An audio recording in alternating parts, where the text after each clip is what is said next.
Ja, ich heiße euch herzlich willkommen zu einem neuen Joscha und Dexter Video. Ich habe heute hier den Linus mit im Gepäck. Moin, genau. Ich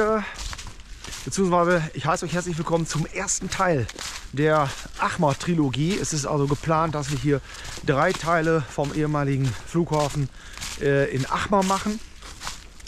Wir fangen hier im südlichen Bereich an.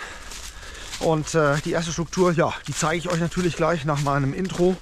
Die müssen wir jetzt allerdings erst noch mal eben ein bisschen suchen. Ich war hier schon öfter, auch mit dem Dennis unterwegs. Der hat auch ganz tolle Arbeit bezüglich der Bildtafeln geleistet. Also wir haben wirklich, wirklich tolle Sachen, die wir euch da einblenden können. Werdet ihr sehen, auch natürlich hier schon im ersten Teil. Ja, wir begeben uns jetzt erstmal zu der ersten Struktur und dann schalte ich euch wieder dazu. Bis gleich. Ja, jetzt hatte ich eins in meiner Anmoderation völlig vergessen. Ich wollte mich ganz herzlich bedanken bei dem Martin Frauenheim. Der hat nämlich hier auch zu der Recherche einiges beigetragen, beziehungsweise anhand von Luftaufnahmen, die er uns aus seinem Fundus zur Verfügung gestellt hat, haben wir hier noch diverse Dinge aufklären können. Und ihr habt ja bereits den Vortrag von ihm vor diesem Video gesehen. Das ist dann so gesehen also auch als Intro für diese ganze Achmar-Geschichte zu verstehen. Das heißt, wir sparen uns hier in diesem Video irgendwelche Daten und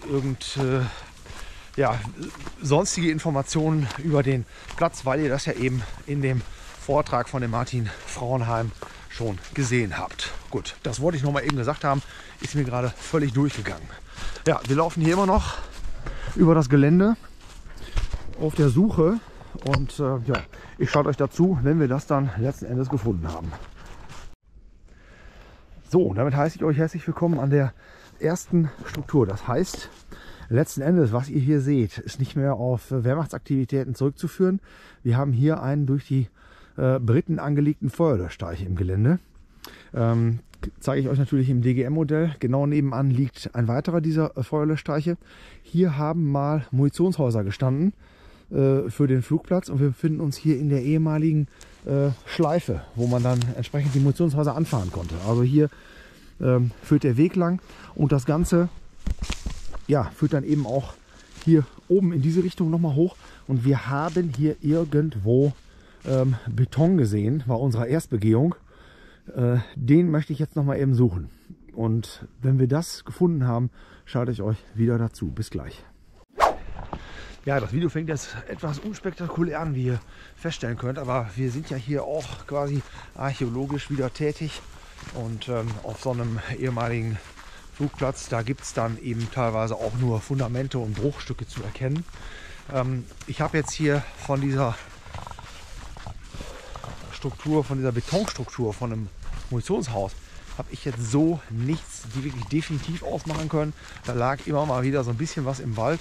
Aber da kann ich jetzt nicht sagen, dass das da definitiv zugehörte. Wir verlassen jetzt diese Munitionsschleife hier und wir begeben uns jetzt zu dem nächsten Ort. Da werden wir dann immer definitiv was sehen.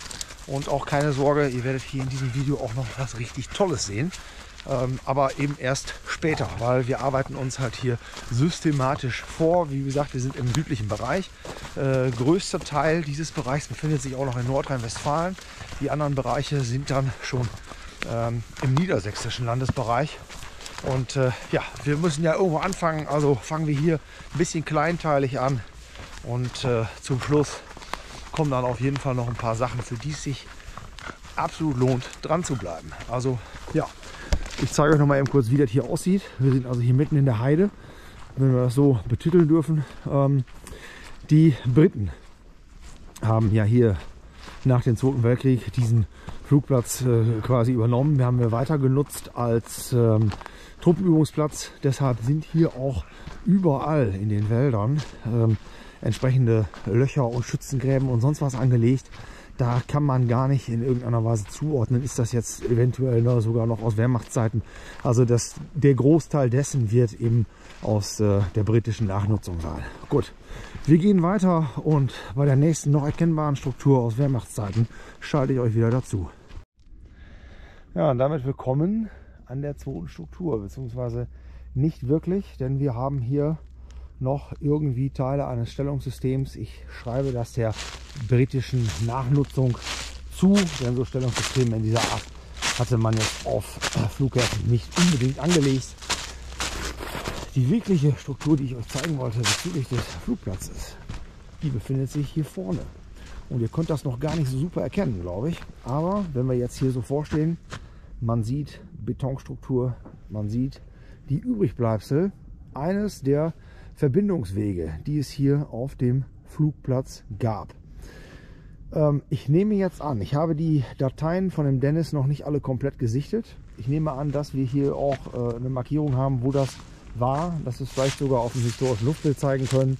Ich würde euch das dann entsprechend einblenden. Warum filme ich das? Ganz klar, weil das eben ein deutliches Zeichen ist für den ehemaligen Flugplatz. Hier gibt es eben nicht mehr viel, vor allen Dingen im südlichen Bereich nicht. Wo wirklich noch mehr Struktur ist, ist eben so die Mitte des Platzes, der Norden des Platzes dann auch. Aber hier unten muss man sich mit dem zufrieden geben, was man hat. Und das sind dann eben auch so Kleinstflächen, die man dann eben als Verbindungsweg beschreiben kann. Ich persönlich finde das hochspannend, weil wenn du sowas zum ersten Mal siehst und das entdeckst bei so einer Erkundungstour, ist das schon einfach ein tolles Gefühl auch. So, wir verlegen in diese Richtung weiter. Da haben wir noch eine weitere Struktur. Tja, meine Damen und Herren, wir sind hier an unserer, ja, jetzt letzten Endes dritten Struktur. Ich habe ja gesagt, wir haben hier Kleinststruktur und das haben wir hier eben bei unserer Erkundung entdeckt. Hier muss es sich um einen Abwasser- bzw. Drainageschacht handeln, der damals angelegt wurde. Das sieht hier noch richtig toll aus mit dem Klinker. Ich denke, ihr könnt das einigermaßen sehen. Hier unten haben wir noch so einen Gewölbebogen, sag ich mal. Wahrscheinlich ist das einfach ein Rohr, was da durchführt oder eben ein Kanal. Pass mal auf, ich gehe da mal ein bisschen mehr noch mit der Kamera rein. Schauen, was wir da sehen können, wie das alles aussieht.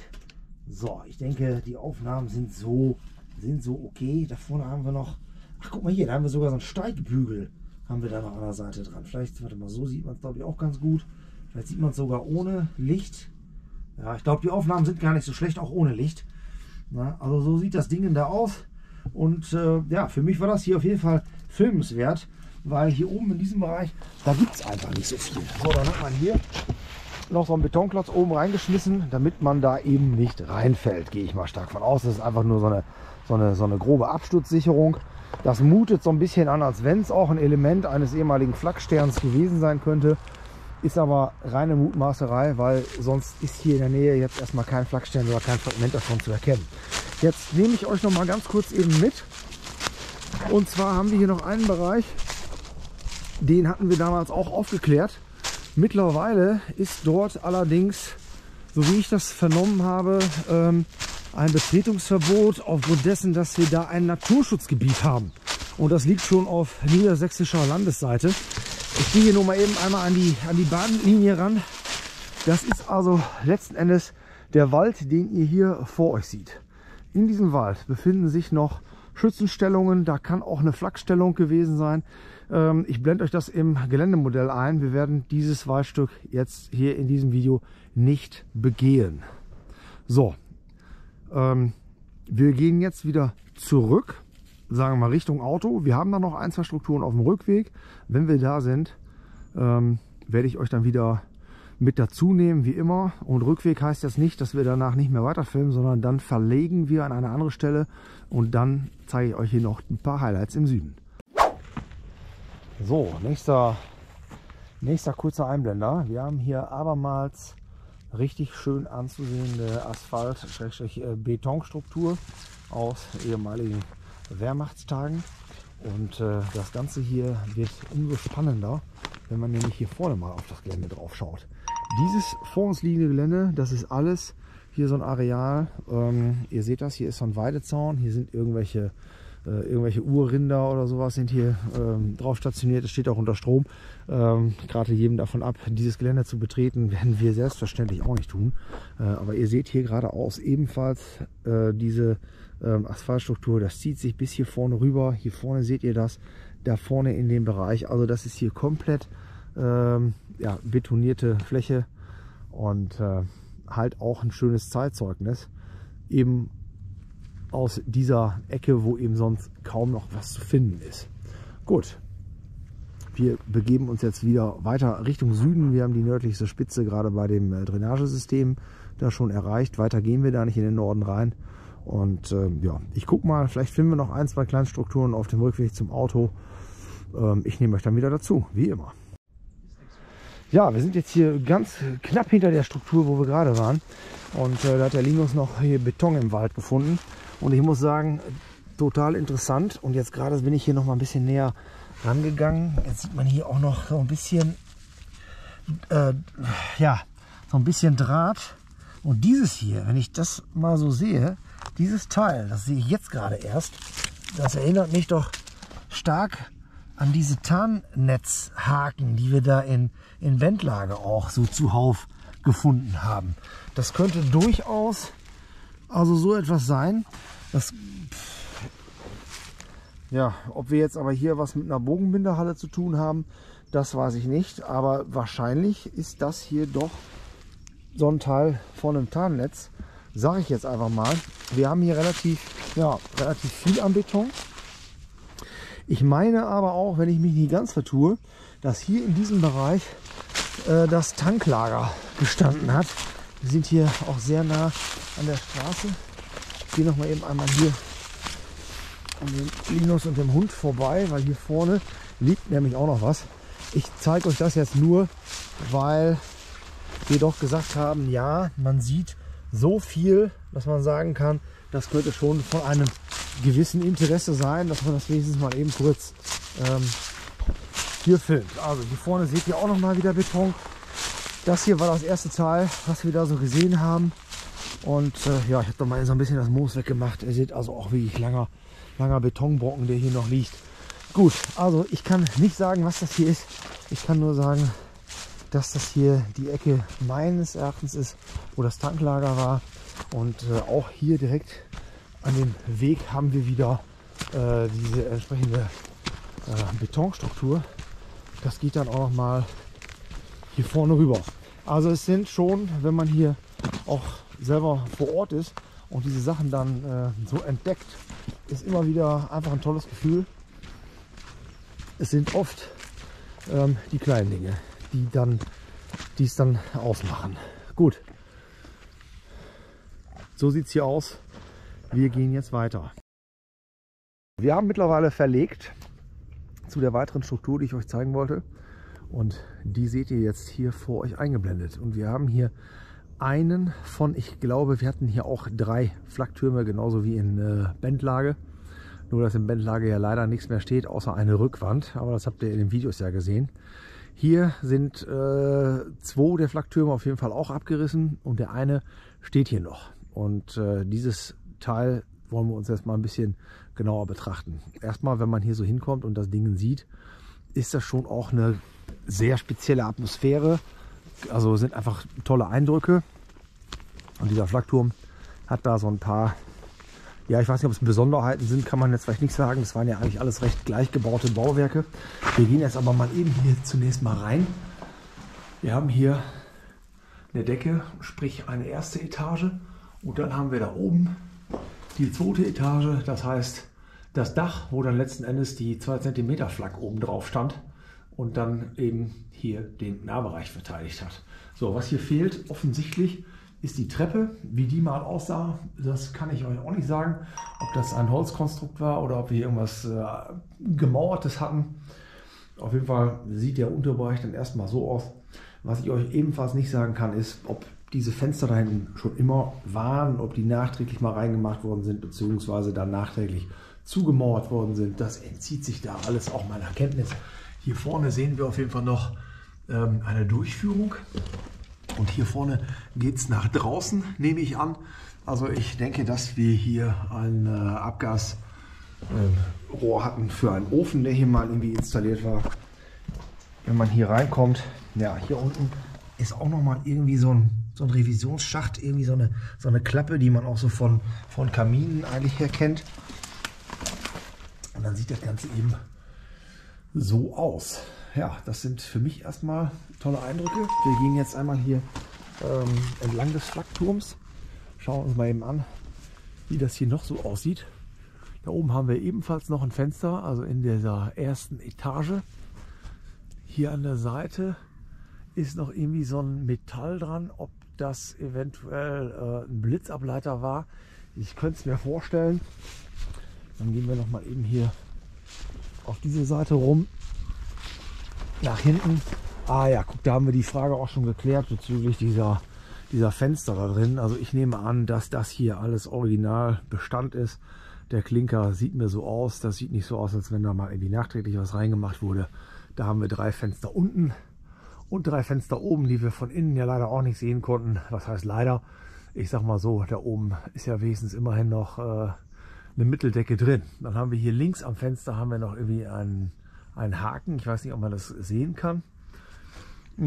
Das hier vorne sind irgendwelche Abplatzer, Ausplatzer. Ich weiß nicht, ob es eventuell sogar durch Beschuss herrührt. Wir haben hier an der Seite, das müssen wir uns noch mal eben genauer begucken. Wir haben hier irgendein Metallteil, was da rausragt. Wir haben hier, nehme ich mal an, dass das so eine Abwassergeschichte war für eine Toilette in irgendeiner Weise. Hier haben wir noch mal eine große Türöffnung auf dieser Seite. Und das hier fand ich sehr spannend. Hier haben wir so eine Rolle und wir haben hier auch noch so Steigbügel, die wenigstens bis knapp in die erste Etage reinführen.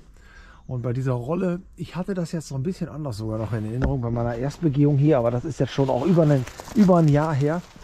Wir gehen davon aus, dass wir hier einen Flaschenzug hatten, um entsprechend schwere Güter auf den Flakturm befördern zu können, auch wieder und letztendlich auch wieder nach unten befördern zu können. Also sprich Munition oder Wechselrohre, irgendwelche Dinge, die eben nach oben gelangen mussten. Ja, so sieht das Ganze hier aus. Den Bereich hat man offensichtlich auch mal irgendwann zugemauert. Hier unten liegen noch diverse Flaschen rum, aber ob man die jetzt in irgendeiner Weise der Zeit zuordnen kann, das vermag ich nicht zu sagen. Ja, wir gehen jetzt hier noch einmal so auf diese Seite. Wir sehen da oben an dem Flakturm ja auch noch, wir haben unten diese, ich hatte gesagt, dass aller Wahrscheinlichkeit nach eine Umlenkrolle ist. Da oben haben wir auch noch mal irgendwie so Metallführungen. Da sieht aus, als wenn das auch so eine Art Rohrschelle ist, aber das ist, die obere ist geschlossen, die untere ist offen.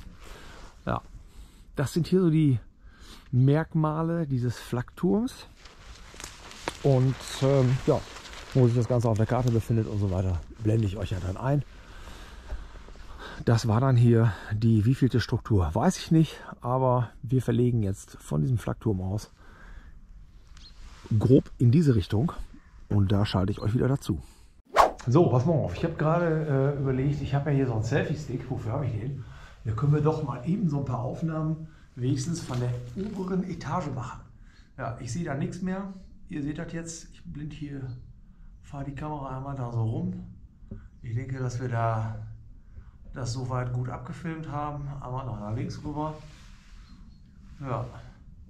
So, diese Eindrücke müssen jetzt von dem Flakturm reichen. Also dann bis gleich an der nächsten Struktur. Die nächste Struktur, die wir hier auf dem Zettel haben, das zeige ich euch hier ebenfalls. Das ist hier ein ganz kleiner Waldzipfel, den wir hier noch haben. Da ist sonst nichts mehr von zu sehen. Hier vorne haben wir eines dieser Teile. Das ist schon sehr lediert. Das ist keine Ahnung, hat sich schon bald selbst zerlegt. Irgendwie da liegt noch ein bisschen was rum. Da liegt was rum. So, aber wirklich interessant wird das eben hier vorne. Ah, genau. Jetzt erinnere ich mich auch.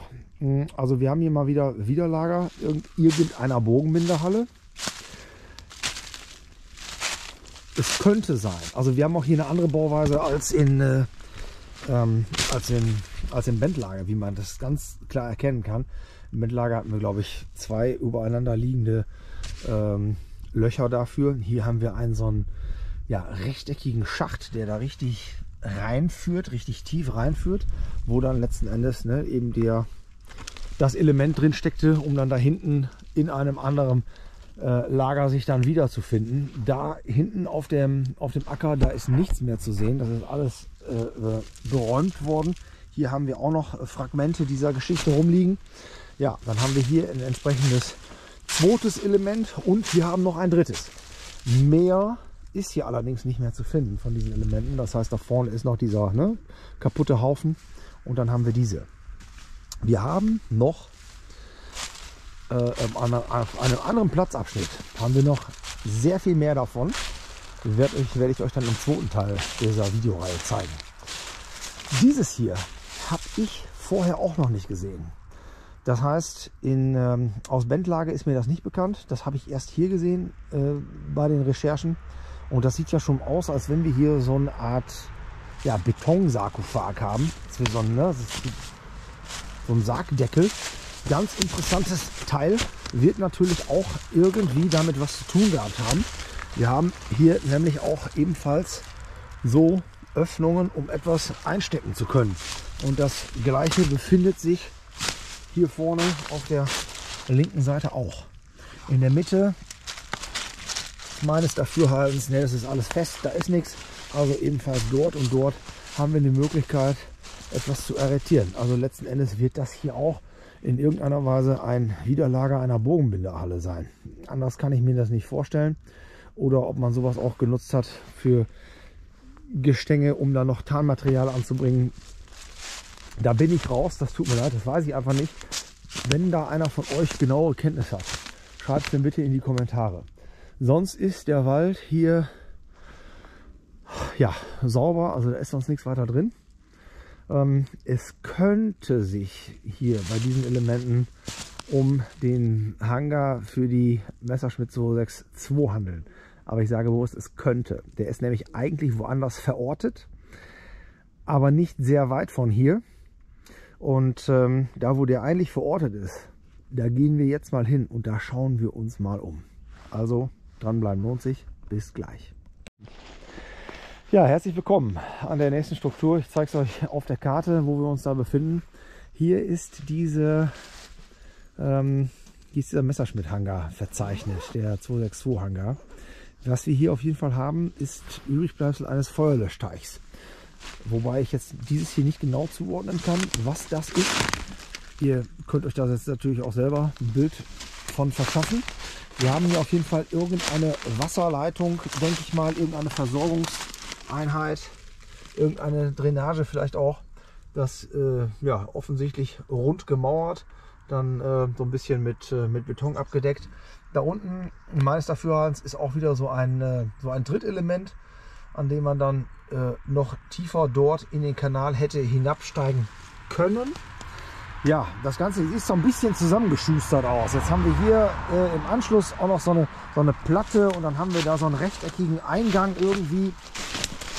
Wenn man so an der Straße vorbeifährt, könnte man meinen, dass es hier auch ein Bunkereingang wäre.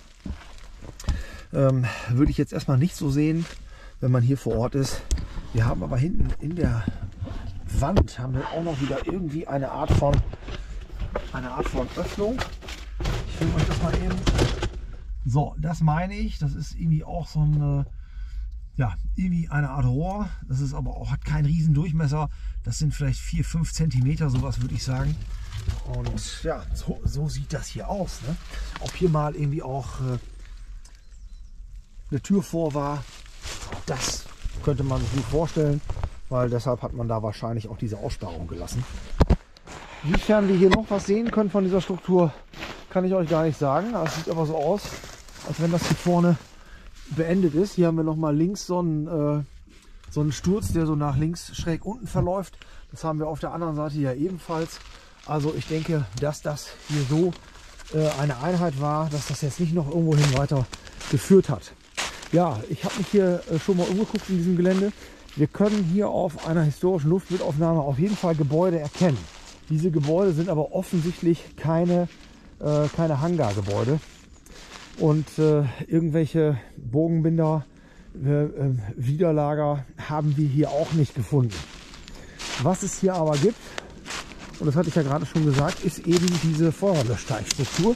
Und die ist auch total interessant, wie ich finde, weil wir haben hier nicht einfach nur so einen Erdaushub, sondern das Ganze ist eben entsprechend in Beton eingefasst. Und das könnt ihr hier wunderbar sehen. Da vorne seht ihr die Betonelemente. Das geht hier einmal so komplett rum. Ne? Hier ist natürlich auch nackt der Zahn der Zeit auch. Vielleicht ist das auch mal gesprengt worden oder hat vielleicht mal irgendwo einen Treffer bekommen. Ich kann es euch nicht sagen, aber wir stehen halt jetzt hier mitten in diesem Feuerlöschteich drin. Das Ding, was ich euch gerade gefilmt habe, das ist hier geradeaus. Ja, und so sieht das hier eben aus. Also die schönsten Eindrücke bekommt man eigentlich hier von dieser Wand, sag ich mal, wenn man das hier mal so aufnehmen kann. Hier vorne führt das dann weiter und hier liegt sonst noch irgendwie auch allerhand an Geröll drin rum. So, das sind auch noch mal sehr interessante Eindrücke, wie ich finde. Und ja, damit habe ich euch diesen Feuerlöschteich ebenfalls gezeigt. Wir haben jetzt in diese Richtung raus, da haben wir noch was aufgeklärt. Aber das haben wir noch nicht großartig irgendwie besprochen und ob das irgendwas Dolles ist, weiß ich nicht. Wir fahren da jetzt mal hin und gucken uns da noch um. Ansonsten, die Sachen, die wir hier fürs erste Video aufgeklärt haben, das ist jetzt im Endeffekt hier an dieser Stelle, sage ich mal, beendet mit den Dingen, ne, die uns bekannt sind, die wir kennen. Von daher könnt ihr, ja, ich sage mal so, ihr könnt euch geistig einen Cut machen hier. Wir haben den ersten Teil von Achmar hier mit abgefilmt. Und wie gesagt, ich nehme euch jetzt noch eben mit in die Richtung da hinten. Und dann gucken wir mal. Ich denke, den einen oder anderen Eindruck werde ich euch dann noch vermitteln können. Aber ob ich euch sagen kann, was das genau war, das weiß ich nicht. Aber gut, wir sehen uns dann gleich nochmal wieder. Was ein Gelaber. So, pass auf, ich habe mich doch anders entschieden.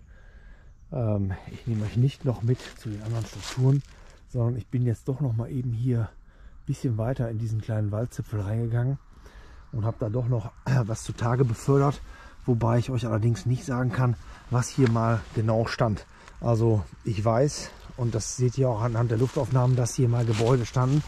Hier haben wir irgendwie 4 so, ja, merkwürdig anmutende Sockel. Könnte schon meinen, dass das so ganz flache Widerlager sind irgendwie, aber das ist es mit Sicherheit nicht. Das ist hier gemauert, das ganze Ding. Hier haben wir auch mal so ein Teil. Also irgendwie, da hinten ist eine Senke und ja, so sieht das dann hier letzten Endes aus. Okay, pass auf. Wir machen das jetzt wie folgt.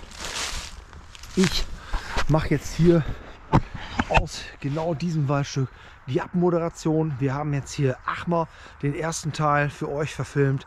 Teil 2, Teil 3 folgen noch. Ich hoffe, euch hat das Ganze hier gefallen. Wir konnten euch schöne Eindrücke vermitteln. Und ja, schaltet das nächste Mal auf jeden Fall wieder ein. Lasst gerne ein Abo da, schreibt was Zielführendes in die Kommentare. Ihr könnt den Kanal auch mit einer Kanalmitgliedschaft unterstützen oder einer PayPal-Spende. Ich sage danke und wir sehen uns das nächste Mal wieder. Bis dahin, macht's gut. Ciao.